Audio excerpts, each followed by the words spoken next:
Hi, I'm Matty D, and this is my frank and unfiltered review of Historia. Okay, go play Historia, then watch the video. Then be prepared to sleep with the lights on. Goddamn Lucid A96 creeping me out, messing with my head, making my feels feel stuff.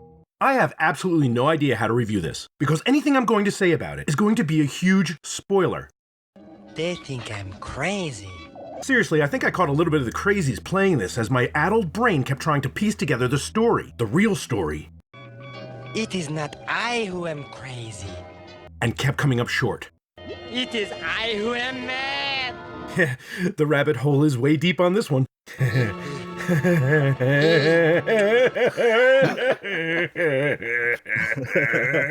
Because even simple things like... See, I can't even say that because that would be a huge spoiler. I can say, I don't think anything is as it seems in Penrith. Anything. Now, I love psychological horror. Never been a fan of gore or jump scares, although they do have their place. John Carpenter's The Thing is a great example of psychological intrigue, gore, and jump scares all crafted together. But anytime a twisting story can get inside of my psyche and mess around with my head, oh yeah, good stuff. And Historia did it in an unconventional and very effective manner for me. And in this twisted reality brought to us by Lucid A96, there is nothing solid for us, the audience, to hold on to and really be able to say, yes, this is my baseline. This is my jar in the wilderness. I can use this to set my compass and figure out what's really happening in this story. Because the compass lies, and our true north keeps moving. Every time I thought I had figured out what was happening, something else would be revealed or hinted at. That made me question what was really going on. And I could feel that purchase slipping, dripping through my fingers, and my mind would run wild with implication. Matty, what the fuck are you talking about? I'm talking about Historia, a psychological horror and thriller that kept pulling the rug out from under me. Time dilations, alternate realities overlapping, subterfuge of the factual evidence, big moist snake. Oh yeah, good stuff. And I have no idea how to present this review, not without spoiling the crap out of it and painting it with a thick coat of speculation. So here we go. I got early access to this project right before its soft release as a playtester. That meant I got to go through it and give feedback to the development team. A fresh and critical yet blind eye that can catch little missed typos and in my case, give a fresh perspective allowing the devs to gauge how the project is being received, if the plot points are being picked up or missed. Now, as an early access playtester, there's always the concern that the project could, well, suck. Or at least parts could suck. And then you have to tell the people who've made this a big part of their lives for quite some time what parts, at least in my opinion, suck. And why. Been there, not a lot of fun. Thankfully, I really love the moments of intense heebie-jeebies and hidden in plain sight, hair-raising discovery while playing through Historia. So yeah, it's a good one. Historia, a name evocative of both history and hysteria, starts us off with our main character, Doug, and his functionally dysfunctional family. Hey, I have this shelf. Doug's best friend is Max. They come from different sides of the tracks, if you will, as Doug's family is less well-to-do than Max's. But Max is a generous friend, so when things go sour at Doug's home, Max's house is where Doug goes to clear his head and get a little respite from the friction there. Or does he? Yeah, I'm not really sure. We're getting ahead of myself. After clearing his head hanging out with Max, things go sideways, as Max and his family are consumed by a mythical aboriginal dreamtime creature, the Rainbow Serpent. Or are they? Yeah, I'm still processing that. This creature, a water spirit existing of liquid and colored light from a time when the world was being created, seems to exist interdimensionally, as it's able to pass in and out of our world at will, through walls and floors, all the while creating and being surrounded by a reality bubble, where time does not exist in a way that we understand. And when it eats you, history is rewritten, so that you've never existed. Not dead and gone, not forgotten, but wholly stricken from reality with no trace you were ever there. Not even in the memory of those who knew you, as their reality is also rewritten, without you in it. And the only reason that Doug remembers Max is because in trying to save his friend, he touched the fluid body of the beast, an experience of nausea-inducing surrealism and disassociation with sanity. Or does it? Okay, before that gets annoying, let's pick this apart. See, as the plot drives forward, we begin to question our own grasp of what's actually happening in this story. Reason is unreliable in tracking the events as they have been taking place, and thinking about that gave me spooky vibes. Good psychological horror is one of my favorite kind of storytelling, as a huge part of it is trying to divine the why and what of what's happening, how the characters fit into the story, and what it's all leading to. And this is coming from a guy that hates puzzles, but I love good psychological horror. Something about that rush as you realize, we're not in Kansas anymore, Toto, I find thrilling and wholly satisfying. In adding a thick layer of surreal just below the surface, Historia quickly puts your mind in a situation uncertain, like Schrödinger was telling the tale.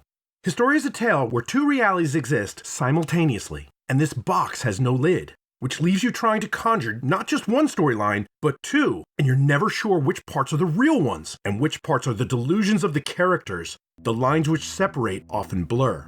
Like having a painting that was done over another painting, and the top layer cracked and pitted, giving you hints to the picture below. You never really know what you're seeing. And honestly, I was never sure if Max or the Rainbow Serpent actually existed in Doug's world.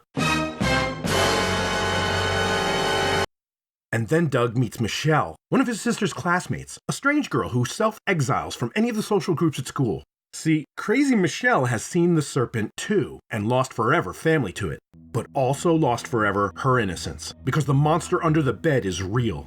But now, together, she and Doug can do something about it to save the town, save others from having to disappear forever from history, and get revenge. Now, you're watching this vid after you played Historia, which is good, because this vid is a deep dive analysis of Historia. Way off the deep end for sure. Don't touch it! It's the history eraser button, you fool! Good audience. Who's a good audience? You are. Yes, you are. You played the visual novel before watching this video. Yes, you did. You're such a good audience. Yes, you are.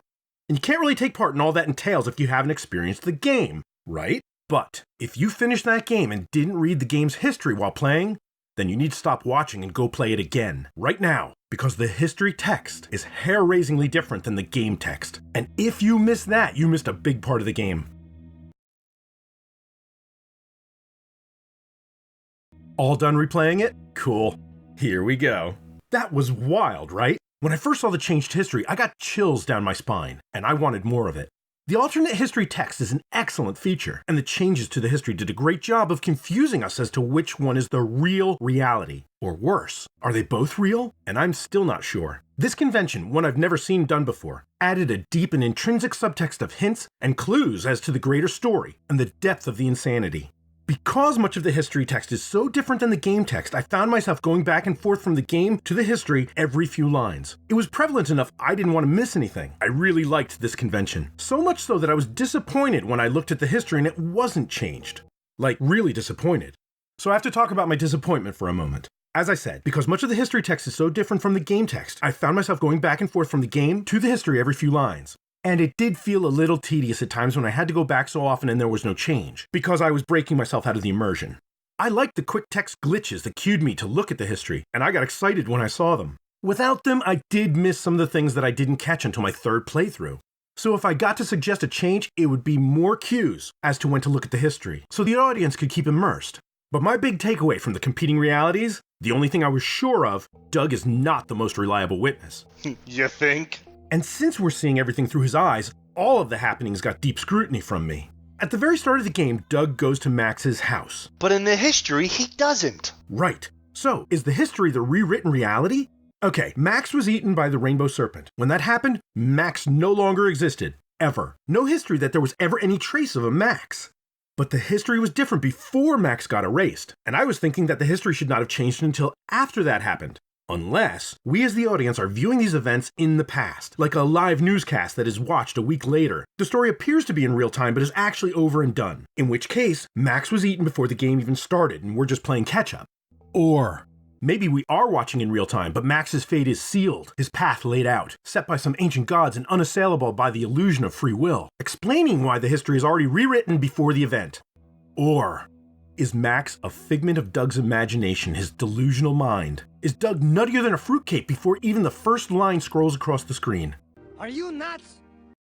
I mean, isn't everyone crazy? Yeah, exactly. I'm a little nutty.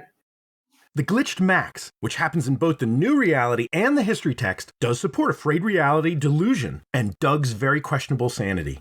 But Doug doesn't listen to or hear everything that the spectral Max says in the history, like when Max tells Doug that Michelle is lying about meeting him in the library. So what the hell is going on? I had no idea, and I loved it, as I really don't know which reality is the real one, having enough evidence to support all of my conclusions. Based solely on the history, Max isn't real. He's a figment of Doug's imagination. His appearing as an apparition that only Doug sees reinforces this. But adding the Max specter, which clearly is a figment of Doug's imagination, makes us question, is the serpent even real? Michelle is also not very reliable as a teller of this story. Michelle says she witnessed the serpent eat her aunt and uncle. But what if she didn't? Stop it. You're talking crazy. Okay, follow me here. Michelle has spent years not knowing if what she saw that night was real. What if it wasn't? What if Michelle had a very real feeling delusion? A fever dream that felt so real that she convinced herself it was. One that no one ever believed. Then growing up not knowing if anything that happened that night or after was really real. Or some reality rewritten by this boogeyman. Think about it, assuming the monster is real, Michelle's logic is that she could have grown up with brothers and sisters, but if they were eaten by it, and she didn't witness it, all her memories of them would be gone. When you live in a world where you don't know what's real and what isn't real, or what may have been altered, having relationships is a luxury that you can't afford. Because the only thing worse than losing a part of who you are, when reality overwrites someone you were close to, is remembering that someone and no one believing you that they existed. Self-preservation keeps you from sharing what you perceive, after your most real experiences are discounted as completely out of touch, unsupportable by any factual evidence in the rewritten reality. Therefore, as Michelle, you isolate yourself, only paying half attention to the real world because you have no idea if it's real or not, or if it's been altered or not. And then when William tells the story of the rainbow serpent, she's reassured that at least part of her did encounter it, even if that reinforcement comes from this crazy old man. But if she's delusional, as I'm thinking she is, she may have only heard what she wanted to hear in the story, then applied it to the lie she's been convincing herself of, changed it in her mind to match the new evidence, and replaced her boogeyman with the serpent. Michelle hears what she wants to hear. William tells her that she took what he said and twisted it. You cannot kill the rainbow serpent. Only a big old goanna can do that. I think that means iguana in crikey speak. So yeah, Michelle is totally off her rocker. Not a reliable witness. Unhinged. Yep. 2 sandwiches short of a picnic. There you go. Cuckoo for Cocoa Puffs. Alright, settle down. Nuttier than squirrel shit. Okay, that is a good one. Not firing on all cylinders. We get it. The cheese done slid off that girl's cracker. Please stop. The wheel's turning, but the hamster died. Just let me know when you're done, I'll be here. Okay, I'm done. Or am I?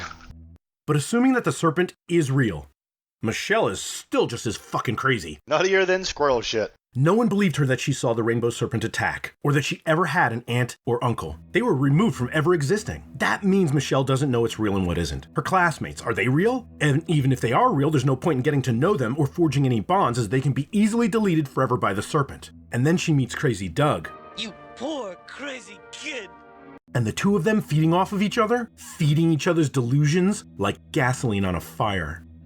And let's examine Max. Whenever you screw with the space-time continuum, you open a whole can of worms, and it can be difficult to account for all the wigglies after a while. Think about the 6 degrees of separation each of us has with strangers around us. Can you imagine the ripples caused by erasing someone? Every person on the planet would be affected in some way. How do you account for that in a story? Can you account for all of that? All the lives changed. Whole events changed. Caused situations that would not have ever happened otherwise now existing. Meetings and missed encounters. Deaths and births that are all different. All because of one person's history. All the way back through time. In this house, we obey the laws of thermodynamics. So, Max being a figment of Doug's imagination would resolve a lot of the unanswered and unanswerable questions, simplifying aspects of what we're experiencing as an audience.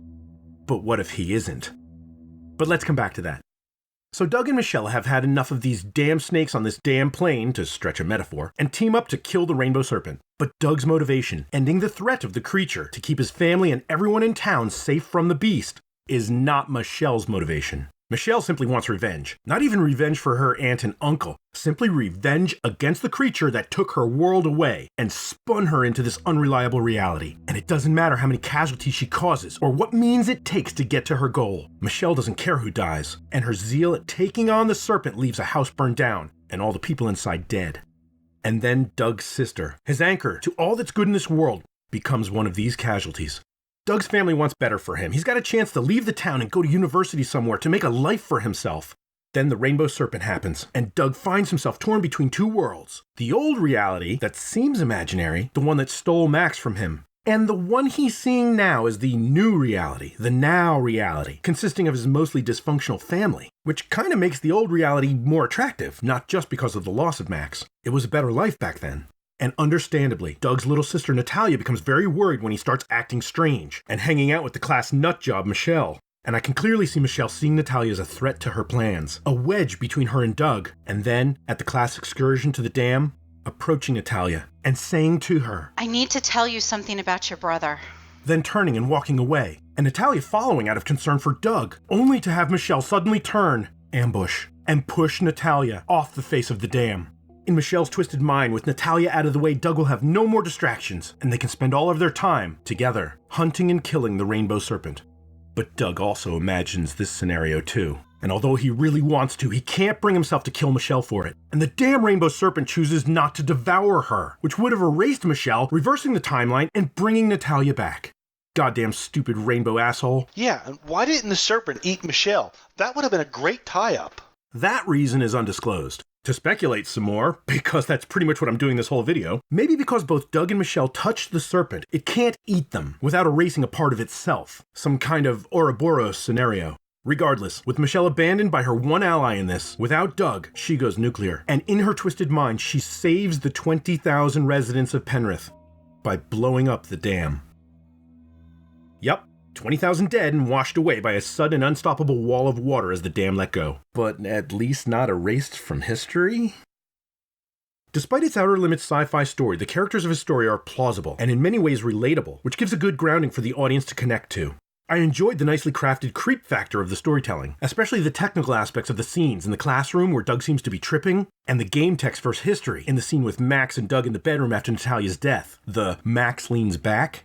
Or does he? Another reviewer criticized not enough downtime. This wasn't really anything I had a problem with. I thought the pacing and tempo of the story was overall a good flow and worked for me. Any fluff, content that didn't add to the puzzle and make me even more uncertain as to what was real and what was delusional, I feel really would have just made the story feel draggy. The only area I thought could have benefited from more exploration was before and after Doug pukes at the diner. I would have liked to have been in his head more, at how strange getting shocked by the water was, and why he's feeling the way he is, a question he can't yet answer. The moment did feel like it was brushed off, something the rest of us would have spent more time taking stock over. In the end, we are, however, left with many questions. We don't know why the rainbow serpent came after the people that it did. William suggests that it may be a locational thing. Maybe the people living in the area had something to do with it. Or maybe it's just something that's always existed. World human population growth easily outpaces the number of attacks we're told about in the story. What happened in the story after the scene when Max is eaten and Doug jumps on the snake, but before he wakes up the next day, may be a big missing piece of the puzzle. But we're never given that piece. It would at least answer who was the girl in Doug's dream that put her hand on his face and stayed with him. Was it Natalia? Was it Michelle? Or was it no one? Just a delusional dream of a troubled mind. Well, this is only Act 1. Right, Act 1. Now, as a rule, I never do a video on an unfinished work. Something that doesn't wrap up in the end. The reason is, 1, my constantly speculating mind is left with unresolved questions. 2, it's hard to give an honest critique without the whole story. And 3, my OCD gets really squirrely anytime I encounter a cliffhanger. Seriously, I have to wait for a series to finish before I can even watch it, and then I have to binge it. I fucking hate cliffhangers! What cliffhanger? Everyone's dead. Yeah, right. Like death in sci-fi is ever the end of anything, right? Come on, you gotta admit much stranger shit has happened than somebody dying and then being revived, with or without their knowledge it ever happened. Like in every single episode of Supernatural. Great show, by the way. And we are in the realm of sci-fi where we have a monster that eats people and deletes them from history. Seriously, this is where it gets exciting for me. With everyone dead, what the hell is Act 2 gonna be like? So what'll happen? That's just it. We don't know. Maybe something bad. Maybe something good. Will we have a clearer picture? Will we get to see the other half of the missing information tied up in Act 2? Or will it be a prequel where Doug and Michelle have an even earlier and better Historia? Historia? Sure, why not? One they both forgot about when the serpent ate someone who was a connection and fucked up their 6th degree continuity. Or a follow-on, maybe with William? If we go back in time, because why not, and the creature does consume Michelle there, we could bring back Doug, Natalia, and the other 20,000 residents of the town. Or if we go forward and William gets eaten, Michelle would never have gotten any of that confirmation that what she saw was real. Doug and Michelle may never have met. Or they could have met, but in a totally different story going forward. Each new chapter presenting more of the story that keeps folding in upon itself. Ow, my brain. Or is Historia going to be like some Twilight Zone, X-Files style series franchise, all focusing around this supernatural creature? Or not? Maybe the snake is a one-off, and instead, Historia will be a collection of bizarre and mind-bending tales that mess with the reader in a manner that is perturbingly A-woo awesome. I guess we'll find out.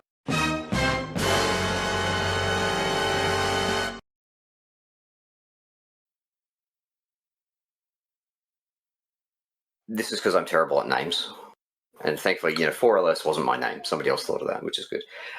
It's a Japanese. So with Japanese, with the numbers, you can read them in different ways. If you do your Japanese study, you'll know that it's like ku and roku. But when you're reading them with the other way, you can use the ku, which is like a shorter ku, and then mu. So ku mu put together makes nightmare. So we're just saying lucid nightmare. I don't know. This is what happens when you're standing on a Comic Get booth with Here and I. A lot of this actually came from just standing on the Comic Get booth, waiting for people to come and buy it. So you start talking shit, and that's where the name came from.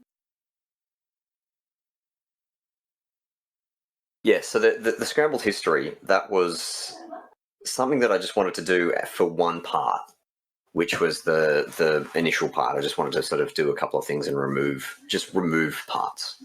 And then I think Rob and I were talking, it's like, hey, hang on, we can do a whole bunch of other stuff. And then kind of one thing led to another, and all of a sudden I'm spending half my days rewriting an entire path. So that was fun. It's been a fucking weird and fun process, man. We've done some cool things with the engine that I'm pretty proud of. We were getting into like the text scrambling and the hidden history thing. We had a couple approaches we tried. We wound up just going manipulating globals, but at one point I was in the process of I want to say it was Renpai's History Dictionary, trying to inspect the object to find all of the undocumented public methods on it, and not having to go through any hoops to do that, which was pretty, it was a fun time. But you'll notice, and it's one of those subtle things. I mean, the history is something that seems to be more obvious than I thought. I thought it would be pretty well hidden, and that maybe 10% of people would find it. But every single playtester has come back and said, "Oh, you fucking idiot! There's a problem with the history." It's like, it's intentional. How do you think that happens? You can't screw up the history. It's like built in, man. So, yeah, everyone's found that so far. So I've got high hopes for that. But one of the ones that you don't find much of is the music.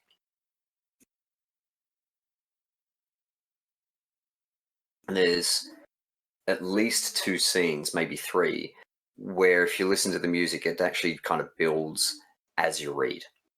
And the most obvious one of that one is the first scene, the one where you actually see the serpent for the first time. Yeah, the first time you see the serpent. When he's outside, you'll hear there's just strings, and then as you sort of play through it, the things like the glockenspiel won't actually kick in until a certain point in the script. There's like a string orchestra, and you start out and you're doing the like upright bass stuff, and just this low drone kind of thing, right? And then as the scene goes on, you start adding more and more instruments on top of it. So you get, you get your cellos, you get your violas, and they all come in at the same time. It's based on like a 12-tone thing. So no matter what you do when it comes in, it doesn't sound too off, because it doesn't sound too, Western tonal anyway. What we did is, it's probably rough and dirty, and someone's going to comment that we did it really inefficiently. We just layered the tracks on top of each other, had them start at the same time, and then you just bring the volumes up as the scene goes on. But you'll have to ask Rob about that, because for some reason that didn't want to work the right way. So I think we've juggled, what, did we get up to 20 audio tracks at one point? Yeah, I think the max was about 20. That was fun. Yes. And then we broke the audio, like I said. It was just, everything was going off time. We couldn't find a good spot for our trickery to work. So Rob got in there towards the end and made it work. And we were pulling our hair out about that one for a really long time. So we build the music the whole way through, and then you'll notice there's a hard pause in there when you first see the serpent. And that's there so that when the music switches, it actually switches on the beat. So that took a couple of goes to get right, but I think it really adds to it, because you don't notice it, but the tension in that scene just kind of builds and builds and builds, and then all of a sudden you see the bloody serpent coming at you. So I think he did really well with that. The music is on point. The technology behind it is on point. Did you get the build with the beginning animation with the bloop bloop, the water drop? Yeah, so minor spoilers. If you go on, that actually means something. Those I think they were 11th chords. Those same chords in a different key come back for another character's leitmotif. Bloody musicians.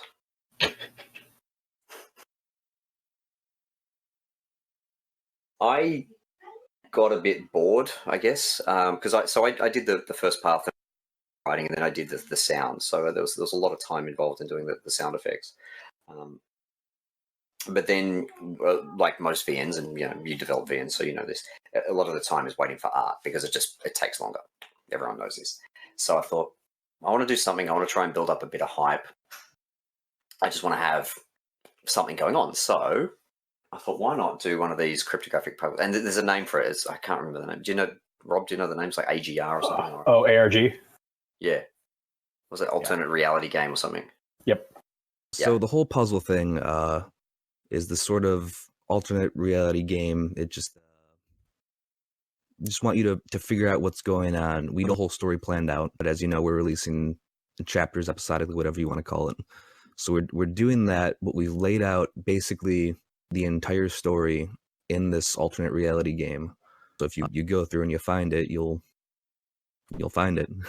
I can neither confirm or deny whether or not I'm a puzzle person. I think it's a cool little thing. It's fun, and I think people will enjoy themselves. It was kind of cool being involved with it. There's some desert around that's pretty neat. There's layers to the puzzle this time. So there's information in there. So it's from the game universe. Let's say that there's that much. There are some things that relate to the game that don't relate to the puzzle. So there's things that are like written there, and you'd say, okay, this, and you're bang on, that means that. It's got nothing to do with actually trying to get the answer. And to be honest, the answer, like I said, the names, I'm really bad at naming things and really bad at coming up with those sort of cryptic things, So the actual final answer, which is really just a sentence, is terrible. It's just shit. I was jet lagged. I'd literally just flown back from, I think it was Germany, and I was on the train coming back home. So I was like, bugger, that will work, because I needed a string, basically. I needed a sentence to end the whole thing. But yeah, so we built around that. So the puzzle itself, the final answer is kind of a bit related, but the information, because all the information that are built up around that is relating to the game. Will it answer some of the questions? Not now. That's the point, man. You don't want to give it away. Exactly. Yeah. So, okay, here you go. Here's a story that ties into that and ties into the blog puzzle. So I don't know how much of that you actually want to put in there, but there was I don't know if you heard the story about a Vietnam War POW, and he was captured, and they kind of got a television thing in front of him, and they said, oh, the Vietnamese are looking after me well, and I'm being treated fine. This is fine. And whilst he was saying that, he was blinking in Morse code, torture. It's like that's one of those great cryptographic moments for me. I just love that story. We did do a script jam, and we kind of wrote all that out. And then after we've gotten this far into it, Not Important and I have kind of sat down and went, hey, hang on, we need to redo this. So, yeah, I'll probably end up throwing out half the ideas that we've got now out the window. It wasn't for Not Important, then this game probably wouldn't have gotten off the ground. She kind of pushed us to do it. There'll be 3 chapters so far. And I know you can't read my writing, so I'm not afraid of spoilers, but that was the first script jam. Yeah, so there's like this whole map that we made, and that's gone out the window. So there will be three chapters. And that's probably about all I can really say on that. I think 3 chapters is fine to say. That's the current anticipated length. What's going to be really fun is making sure the timelines all match up and we don't contradict ourselves all over the place. Yeah, I'm not good at that. I'll be honest. I'm not good at that. I'm not good at having things that are just like internal rule breakers. You need an internal logic in your universe, and you can't just suddenly say, I'm going to change that because I feel like it today. You know, that's where you start, ending up with bloody trilogies and stuff that end up just everyone hates because they go, "Oh, the sequel sucks," because it doesn't follow that same logic. It's 2 years, I think. Yeah, it's fairly solid. I want to say it'll be 2 years in February, right? Yeah, I think. I mean, I had. So I showed you before, Maddie. I've got my list of ideas. So every time I have an idea, I just throw it into my list, and then it just sits there until I get time. In fact, that's how I was about to call it Arctic Gale, Zemla. Arctic Gale was the working title. It's that basically there as an idea for about 2 or 3 years, and then I started writing the books. And it's the same here. This is an idea that I had halfway through writing. Actually, it was towards the beginning of Zemla 1. And I had it in my idea list. I thought, nah, come on, I'll get number 2 out. I've already started it. I've got an idea. Let's do that. And then released Zemla 2 and went to Comiket 2 years ago and was speaking to here. And then I met with Wee from 4LS. And there's another guy. Oh, shoot, I can't remember. Anyway, so there's a few VN devs that were at Comiket and we're just kind of talking around and saying, hey, how good were the good old days? And I thought, yeah, screw this. Let's do it as a VN. So I got out the idea list and said, this is the one here. This is the one where someone eats things out of the timeline. And in that kind of Comiket glee-ish period, I jumped online and said, Twitter, hey, who wants to go and make a new VN? And didn't realize how dangerous that was because people actually want to make VNs with me. I actually just was on Twitter. He said, I want to make something. And I'm like, I want to make something too. And yeah, we just started making something. I got involved with this project because I decided to randomly tweet at Cam, sure, I'll dedicate some programming hours to your project, man. Little did I know it would involve into a 2-year endeavor where coming up with all kinds of crazy crap, and I'm reverse engineering the guts of Ren'Py to try and do this thing, and optimizing things for all the video we've injected into the project and all the masking, and a lot of the technical stuff was really cool. The scene we talked about earlier when the serpent first appears, and Cam will attest to this, we worked on that from day one up until about 3 months before release, and eventually we just said, screw it, this is how it's going.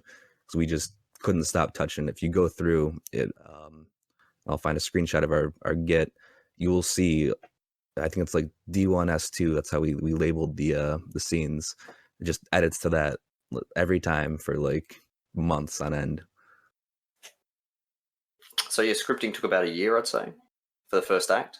And we do have, like I said, we have a full scene list for the rest of the other 2 acts. And actually, I've written quite a bit of that. I think we've probably written about another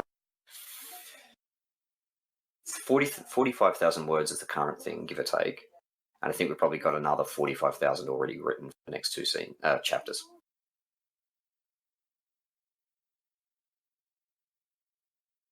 Yeah, that was like one of the first things she did. She put out some seriously incredible stuff, and that, I think you're right, was like the very first thing she put out for us, and it kind of turned into what we kind of use for everything just because it was such a great piece. But there's a lot of really cool things that she managed to do with art, and then you took Cam and you started doing masking effects and things like that, which were also awesome. You throw in some ATL transformations on top of it, and I think all in all it's pretty polished in my humble opinion. Mind you, I'm biased because I helped make the thing, but You gotta have some bias. You gotta have some pride. No, I think that important, Drew, that background, and I was like, "Why are you drawing my backyard? This is like my house." Because at the time I was living in a little bit of a rundown neighborhood. And then she also drew my Corolla at the time, so I was like, "Stop drawing my life." I think we talked about it in Boston, Maddie. Talking about doing the masking in the video just to kind of get that sense of unease, a little bit of motion, and you kind of go, am I seeing? I mean, some of them are really obvious, like the classroom, which we want to because it's written in the text, and you want to have people experience that. But then there's others. I mean, the great thing about that is after you see that scene, you're going to think, is everything moving? Is this my imagination? Is this not? And I like that sense of unease. It's always, you're always on edge. It's same with the history. I think you mentioned it in your script here that once you see it, you kind of have to go back and check all the time. And it's not all the time. There's only certain times that we've done it. I won't say when we've done it because, there's some parts that should be obvious, but, I don't want to leave some things. But I liken it to being here in Japan. So my previous office, I don't know if you know, but all buildings in Japan are on basically big rubber pads because of the earthquakes. And when you're in a decent-sized earthquake, like an M5 or something, it's like being on a bouncy castle. You're actually bouncing around, and it's a bit unnerving, but you know that the building's fine with that. Then you kind of get the little ones, and the little ones just kind of rock a little bit. But the previous building was right next to an expressway, so every time a big truck went past, there was kind of like a little thing there. Or if someone ran up the stairs, there'd be a little bit of a wobble, and you'd think, is this something coming, or is this just someone running up the stairs? I don't know. And you get this... It's the unease. Yeah. And so there's a lot of those CGs in the background that are just, well, they're even just backgrounds. The background's there, and is it moving or not? I don't know. I know, but hopefully you don't. I hate horror, by the way. It spooks me. I hate being spooked. I'd heard a little bit about it. I'm a little bit into folklore, not much. So I thought, because he said rainbow serpent the first time, I thought he was talking about the Jormungand or the world-eating snake or Ouroboros or something similar to that. My understanding is that that's actually an Aboriginal folklore thing. I'm not too sure about how faithful we are because I'm also a dumb American and I can only read what Wikipedia tells me. There's not a whole bunch of documentation on it, being folklore. So I'm hoping that we did it justice, and I'm hoping Cam had a little more insight to that being from the area. There's, when you learn things in primary school, in elementary school, and you think that these are normal, and you think that everyone knows them, and then you start traveling overseas and you realize that not everyone knows how to identify a spider. Not everyone knows how to wrap a snake bite. Not everyone knows how to escape a bushfire. Apparently you don't learn this in places where you don't have, venomous snakes. And the rainbow serpent and Aboriginal law is one of those things that is taught in Australian schools, as part of history and such. So we learn the European history and we learn about the Dreamtime. So the Dreamtime is basically the umbrella term for the Aboriginal, let's call it, lore. So that was their creation stories, and every tribe would have a variation. One of the things that's interesting, though, is that almost all of them have the rainbow serpent. And the rainbow serpent is the overall creator. So basically the story goes that before that, the world was flat. It was just basically a big-ass desert. And then the serpent would, get around, and as it would get around, where it would go would be, its tracks would become the rivers and the lakes, and where it would push stuff to the side, it would create mountains and such. So that's the core of it, and then every tribe has got different versions of it. So there's one version where it goes into a tribe and it eats two of the kids, and then the kids fight their way out and they kill the serpent. The one where the place is set, which is Penrith, is more like the beast. That it becomes more of an immortal sort of godlike figure, so you can't kill it, but it's fighting against another creature, which is the Dirawong, which is a big goanna. And they fight each other. They don't kill each other. But the goanna side, the Dirawong, gets hurt and he has to go away and recover. And in that time, the serpent guns it, it runs away and it turns into an island. So one becomes an island, the other becomes a mountain. And usually that's how the legends go. They're related to the geography that they're in. Sounds like something out of a Stephen King novel. The old turtle and Pennywise. Yeah, I mean, these are old, 30, 40,000 years ago, so they've been around for a while. But it's still taught to us in school, which is great, I think. And originally, like I said, the one-liner that I had was that it was a dragon. So it was just a dragon eats people out of history. Boom, punked, the end.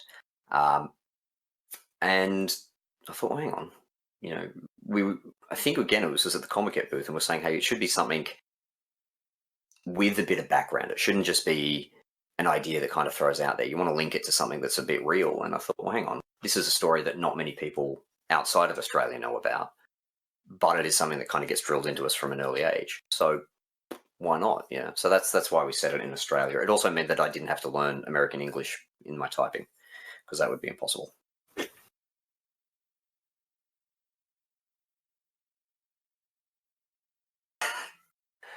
Oh, God. Do you know, this is one of the things that is really just don't exist in American English. Yeah, and I think I mentioned it in the KS interview, but we're all happy and we're all friends now. So I should throw that out there. You know, most of us, I mean, I get along with everyone. Like Silent Cook was one of the proofreaders, for example, for Historia. But during the development, my word, we had some huge fights, and one of them was over exactly the same thing. There's the word server, you know, which if you say to an IT guy, it's the box that sits in a rack, or if you say to an American, you think about the person who comes up and takes your order, you know, a waiter, you know, not a server. But the word that I was using was servery. So if you think about a cafeteria, the cafeteria is the room. The place where you get your food is the servery. The thing that the food is in is a bain-marie. Yeah? So I wrote in my thing, it's like talking about the cafeteria, because it showed up. Here's the servery, and I had a lot of the proofreaders coming back saying, "You mean server?" It's like, no, I don't mean a fucking server. I mean a servery. You know, we're not talking about the person giving you the food or anything like that. It's a servery. It's a thing. And you know how you build yourself into this kind of anger? It's like, no, I'm right. So we're going to stick it in there. So we get like dictionary references. Like, here it is right here. It says servery. It's a word. It's like, no, it's not a word. I think we pulled it out in the end, but my word.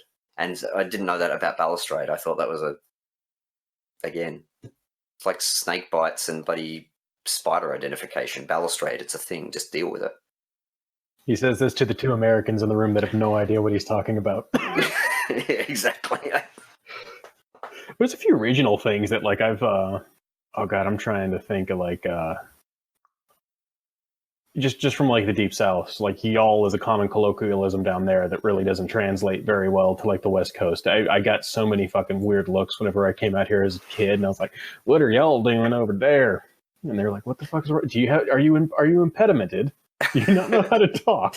Do we need to call your minder? Yeah, exactly. So that was a fun experience.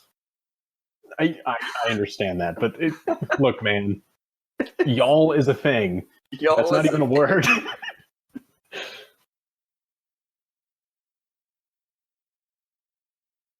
No, Yes, no, it it exists. It exists. Yeah, I went to high school there. I mean, this is again my lack of imagination. It's like we need a place where, for whatever reason, the money has just gone away. It was usually based around one or two things, and so you end up with a bit. You know, the buildings are old. You know, they were built in the last boom, and they haven't been updated since. There's some nice suburbs around there, so you can live around there because the land was cheap, and then they got nicer. But the city centre part is a bit shit. The downtown is a bit shit, and that's kind of what Penrith is. It was built around a hospital, and then there was a big shopping mall that was built, and the shopping mall is now nice, and it's kind of grown and overdone it, but it's taken away all the main street shops, so they're a bit shit. But what I wanted to have was a place in Australia, obviously because of the rainbow sniper, that had enough people that you could reasonably have a story going on. Like if we talked about Broome or Broken Hill, you could do that, but there's like 1,000 people there total. But you needed to be small enough so that it would be realistic that two people who had the same experience would actually bump into each other at some point. Great. And there was a quarry, and that's where they dug out a lot of sand and gravel. So at least tried to keep it regionally accurate. Yes, Warragamba Dam is the dam, and I think I even sent some reference shots of that to Not Important, so she could draw the CGs there. So it's the equivalent of like Boulder out here in Nevada. Yeah, I don't think is Boulder where the Yeah, it's the small. So like, there's Vegas, Henderson, and Boulder. Basically huge, medium, very small, about 20,000 people. Yeah, and then there's the Hoover Dam right there. So similar thing. Perth High School itself is actually what they call a selective high school. So you have to sit a test. Oh, okay. And it's actually a well-respected school. But apart from that, the wider community, I'd say, would have a not so great view of Penrith because it's Western Sydney. Yeah. No, it's not Groundhog Day.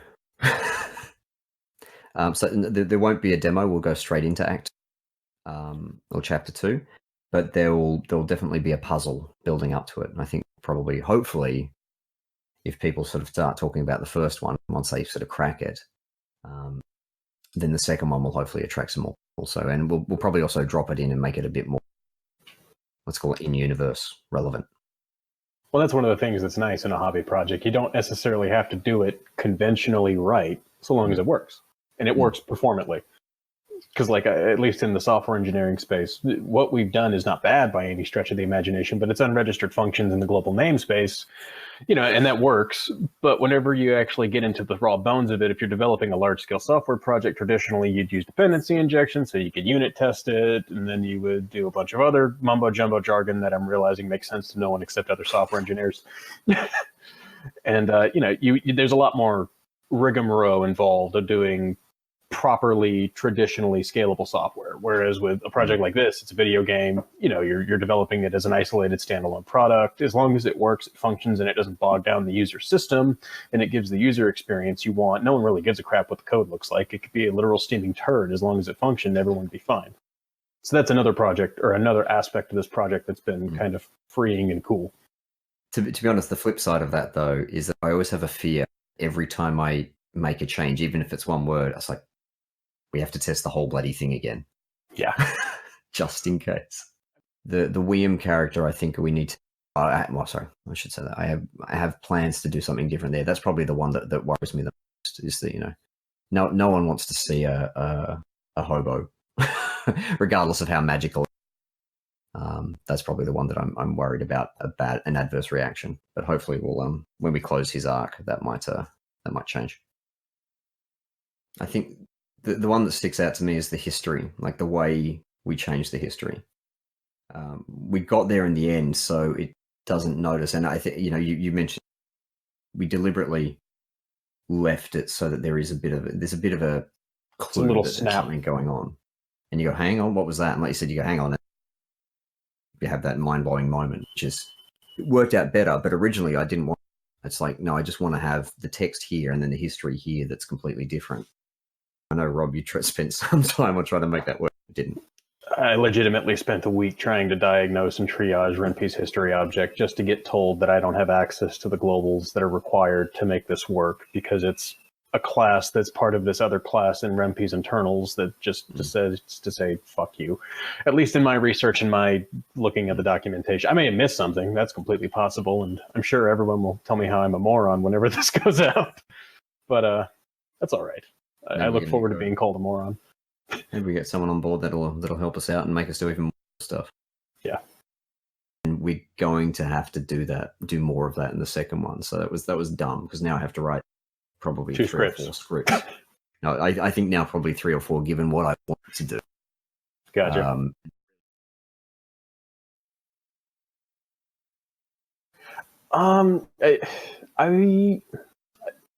I don't want to out myself too much, but I think I've played my fair share over the years.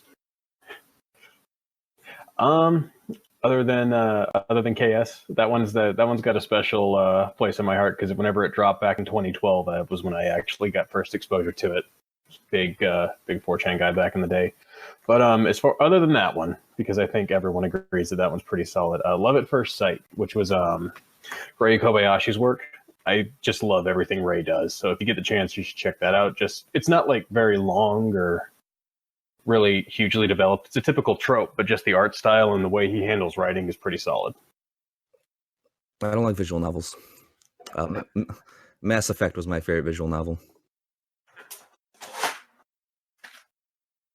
Like right next to the disc. I mean, that's OmOneko, but still, I knew it was there. Yeah, I'm a bit of a fan. I was covered in mud, head to toe. My brothers and I just. There's worse things to be covered in.